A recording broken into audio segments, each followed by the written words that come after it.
ఓవైపు cockroach party కల్లోలం, మరోవైపు నీట్ అంశంలో కాంగ్రెస్ పోరాటం వెరసి దేశ రాజధాని ఢిల్లీ దద్దరిల్లిపోయింది. అయితే ఆ సెగ అక్కడితోనే ఆగలేదు, తెలంగాణకు పాకింది. పొలిటికల్ కాకరేపేలా కనిపిస్తోంది. ఇప్పటికే విద్యార్థి సంఘాలు రోడ్డెక్కగా అధికార పార్టీ కూడా అదే తరహా ప్లాన్ చేస్తోంది. ఢిల్లీలో సెగలు, తెలంగాణలో ప్రకంపనలు. విద్యార్థి సంఘాల ఆందోళన ఉధృతం. చలో లోక్ భవన్ కు పీసీసీ పిలుపు.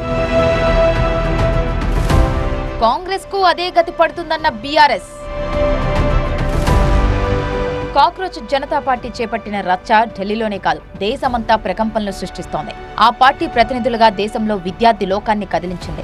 ఆ సెగలు తెలంగాణను కూడా తాకాయి. ఢిల్లీలో విద్యార్థులపై లాఠీ చార్జిని నిరసిస్తూ పలు విద్యార్థి సంఘాలు హైదరాబాద్లోని లోక్ భవన్ ముట్టడికి యత్నించారు. ఒక్కసారిగా దూసుకొచ్చిన విద్యార్థి సంఘాల నేతలను పోలీసులు అడ్డుకోవడంతో ఉద్రిక్త పరిస్థితులు ఏర్పడ్డాయి. విద్యార్థి నేతల్ని ఈడ్చిపారేసిన పోలీసులు అందరినీ అరెస్టు చేసి పిఎస్ కు తరలించారు. మరోవైపు నీట్ అంశంలో కేంద్ర మంత్రి ధర్మేంద్ర ప్రధాన్ రాజీనామాను డిమాండ్ చేస్తూ కాంగ్రెస్ అగ్రనేత రాహుల్ గాంధీ ప్రధాని ఇంటి ముందు చేపట్టిన మెరుపు ధర్నా సైతం తెలంగాణ రాజకీయాల్ని షేక్ చేస్తోంది. రాహుల్, ప్రియాంక సహా ఏఐసీసీ నేతల అరెస్టును తీవ్రంగా ఖండించిన పీసీసీ చీఫ్ మహేష్ గౌడ్ ఇది బీజేపీ నియంతృత్వ ధోరణికి అద్దం పడుతోందని విమర్శించారు. కేంద్రం తీరును నిరసిస్తూ ఇవాళ చలో లోక్ భవన్ కు పిలుపునిచ్చారు. దీంతో పొలిటికల్ గా తెలంగాణలో హై టెన్షన్ ఏర్పడింది. సీఎం రేవంత్ రెడ్డి సైతం ఈ అంశంలో ఎక్స్ వేదికగా తీవ్రంగా స్పందించారు. దేశ యువతకు మద్దతుగా రాహుల్, ప్రియాంకలు తమ మద్దతు తెలుపుతున్నారన్నారు. కాంగ్రెస్ కా హాత్, యువ కా సాత్ అంటూ తన పోస్ట్ లో నినదించారు సీఎం. ఇక రాహుల్, ప్రియాంకల అరెస్టును నిరసిస్తూ జాతీయ రహదారిని దిగ్బంధించేశారు సంగారెడ్డి మాజీ ఎమ్మెల్యే జగ్గారెడ్డి.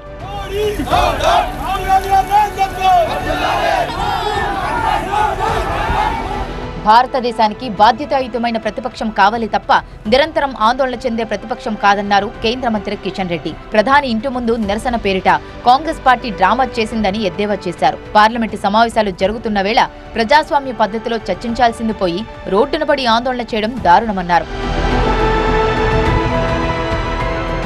అయితే ఢిల్లీ ఆందోళనలపై ఎక్స్ వేదికగా స్పందించిన బీఆర్ఎస్ వర్కింగ్ ప్రెసిడెంట్ కేటీఆర్ అధికార కాంగ్రెస్ పై విరుచుకుపడ్డారు. ఢిల్లీలో యువత చేతిలో కేంద్రానికి పట్టిన గతే రాష్ట్రంలో కాంగ్రెస్ పార్టీకి కూడా పడుతుందన్నారు కేటీఆర్.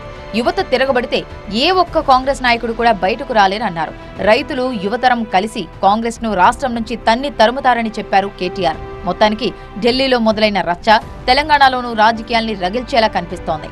ఏం జరుగుతుందో చూడాలి మరి.